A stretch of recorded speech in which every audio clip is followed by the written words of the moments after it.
তিয়ঁহ খায় নেকি আপুনি? সাৱধান, নিউয়ৰ্ক টাইমছৰ স্বাস্থ্য প্ৰতিবেদনত ওলাল তিয়ঁহৰ আচল ৰহস্য। ইয়াক পুষ্টিহীন বুলি ভাবি ভুল নকৰিব। ডায়েটিচিয়ানসকলে কিয় ইমান ভাল পায় তিয়ঁহ? জানক প্ৰতিটো তথ্য। সাধাৰণতে আপুনি চালাডতেই হওক বা গৰমৰ দিনত শৰীৰ জোৰাবলৈ তিয়ঁহ নিশ্চয় খাইছে। কিন্তু আপুনি জানেনে, আধুনিক পুষ্টি বিজ্ঞানৰ চকুত তিয়ঁহক কোনো পুষ্টিৰ ভঁৰাল বুলি গণ্য কৰা নহয়। হয়, আপুনি ঠিকেই শুনিছে। ইয়াত আপেল, কমলা বা ব্ৰকলিৰ দৰে হেজাৰ প্ৰকাৰৰ ভিটামিন বা কেলচিয়াম ভৰি থকা নাই। তথাপিও পৃথিৱীৰ ডাঙৰ ডাঙৰ নিউট্ৰিচনিষ্ট আৰু ডায়েটিচিয়ানসকলে আপোনাৰ দৈনন্দিন খাদ্য তালিকাত তিয়ঁহ অন্তৰ্ভুক্ত কৰিবলৈ আটাইতকৈ বেছি জোৰ দিয়ে। কিন্তু কিয়? পুষ্টিবিজ্ঞানৰ ভাষাত ইমান কম কেলৰি থকা তিয়ঁহৰ ভিতৰত আচলতে এনে কি যাদুকৰী গুণ সোমাই আছে, যাৰ বাবে চিকিৎসকে ইয়াক ছুপাৰ ফুডৰ শাৰীত থিয় কৰায়? প্ৰখ্যাত সংবাদ প্ৰতিষ্ঠান নিউয়ৰ্ক টাইমছৰ এক বিশেষ অনুসন্ধানমূলক স্বাস্থ্য প্ৰতিবেদনৰ আধাৰত আজি আমি ফাদিল কৰিম তিয়ঁহৰ সেই আচৰিত সত্য, যিটো জনাটো আপোনাৰ স্বাস্থ্যৰ বাবে অত্যন্ত জৰুৰী। তিয়ঁহ আচলতে কি? প্ৰথমতে এক আমোদজনক তথ্য জানো আহক। আমি যাক সাধাৰণতে পাচলি বুলি ভাবোঁ, উদ্ভিদ বিজ্ঞানৰ অৰ্থত তিয়ঁহ কিন্তু আচলতে এটা ফলহে। যিহেতু ই ফুলৰ পৰা উৎপন্ন হয় আৰু ইয়াৰ ভিতৰত বীজ থাকে, সেয়েহে ইয়াক ফলৰ শ্ৰেণীত থোৱা হয়। নিউয়ৰ্ক টাইমছৰ প্ৰতিবেদনত উল্লেখ কৰা অনুসৰি তিয়ঁহৰ প্ৰায় ৯৬% কেৱল পানী। অৰ্থাৎ আপুনি যেতিয়া এটা তিয়ঁহ চোবাই খাই থাকে, আপুনি প্ৰকৃততে এক প্ৰকাৰৰ কুঞ্চনশীল বা ক্ৰাঞ্চি পানীহে খাই থাকে। এই উচ্চ পানীৰ পৰিমাণৰ বাবেই ইয়াত কেলৰিৰ মাত্ৰা অতি নগণ্য। উদাহৰণস্বৰূপে, ১০০ গ্ৰাম কেঁচা তিয়ঁহত মাত্ৰ ১৫ৰ পৰা ১৬ কেলৰিহে থাকে। গতিকে যিসকলে ভাবে যে তিয়ঁহত তেনে কোনো গধুৰ পুষ্টি উপাদান নাই, তেওঁলোকৰ কথা আংশিকভাৱে সঁচা হ'লেও ডায়েটিচিয়ানসকলে ইয়াৰ এই পানী আৰু কম কেলৰিৰ গুণটোকহে আটাইতকৈ ডাঙৰ আশীৰ্বাদ বুলি গণ্য কৰে। তিয়ঁহক ডায়েটিচিয়ানসকলে কিয় ইমান ভাল পায়? এতিয়া আহক জানো, খাদ্য বিশেষজ্ঞসকলে তিয়ঁহক লৈ ইমান কিয় পাগল। ইয়াৰ মূলতে হৈছে ৩টা ডাঙৰ স্বাস্থ্য উপকাৰিতা। শৰীৰক হাইড্ৰেট বা সজীৱ কৰি ৰখা। আমাৰ শৰীৰৰ সুস্থভাৱে চলিবলৈ পানীৰ প্ৰয়োজন অপৰিসীম। কিন্তু বহু লোকে পৰ্যাপ্ত পানী খাবলৈ পাহৰি যায় বা ভাল নাপায়। তিয়ঁহ হৈছে পানী খোৱাৰ এক উত্তম আৰু সোৱাদযুক্ত বিকল্প। গৰমৰ দিনত বা ব্যায়াম কৰাৰ পিছত শৰীৰত হোৱা ডিহাইড্ৰেচন বা পানীৰ অভাৱ পলকতে দূৰ কৰিব পাৰে তিয়ঁহে।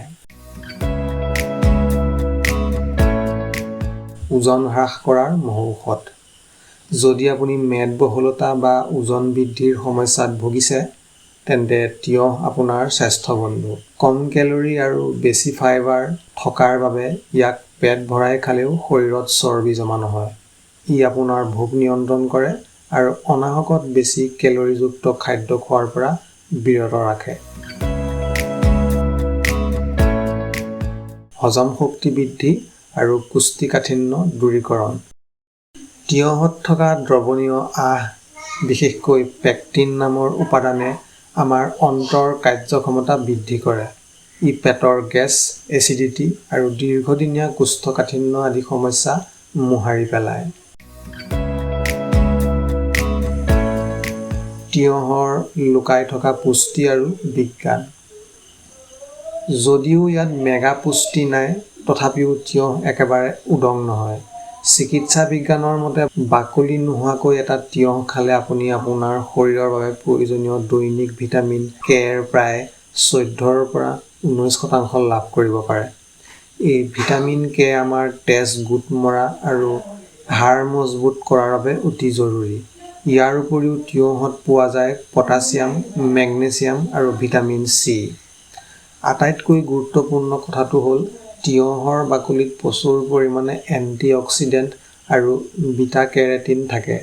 এই এণ্টিঅক্সিডেণ্টে আমাৰ শৰীৰৰ কোষবোৰক ধ্বংস হোৱাৰ পৰা ৰক্ষা কৰে আৰু হৃদৰোগ বা কেঞ্চাৰৰ দৰে মাৰাত্মক ব্যাধিৰ আশংকা বহুখিনি কমাই দিয়ে। গতিকে ইয়াৰ পুষ্টি কম হ'লেও যিখিনি আছে সেইখিনি আমাৰ শৰীৰৰ বাবে অত্যন্ত কাৰ্যকৰী। ডায়েটিচিয়ানৰ বিশেষ সতৰ্কবাণী। কিন্তু ৰ'ব, তিয়ঁহ খোৱাৰো কিছুমান নিয়ম আছে, যিটো ভুল কৰিলে ই উপকাৰৰ সলনি অপকাৰহে কৰিব পাৰে। নিউয়ৰ্ক টাইমছৰ প্ৰতিবেদনত ডায়েটিচিয়ানসকলে দুটা ডাঙৰ সতৰ্কবাণী দিছে। প্ৰথমটো হ'ল, কেতিয়াও তিয়ঁহৰ বাকলি গুচাই নাখাব।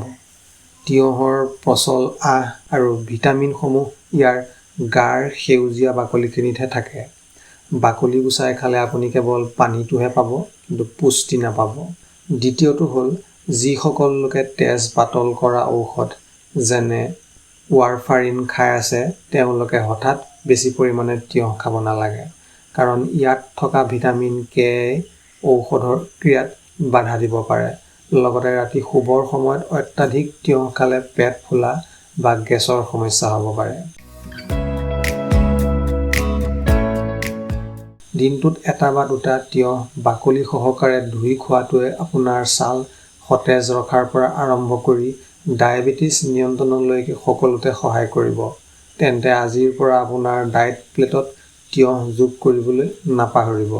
আজিৰ এই স্বাস্থ্য সজাগতামূলক বিশেষ প্ৰতিবেদনটোক লৈ আপোনাৰ কি মতামত কমেণ্ট কৰি জনাব। আপোনাৰ বন্ধুবৰ্গ আৰু পৰিয়ালৰ সুস্বাস্থ্যৰ বাবে এই জৰুৰী ভিডিঅ'টো নিশ্চয় শ্বেয়াৰ কৰিব।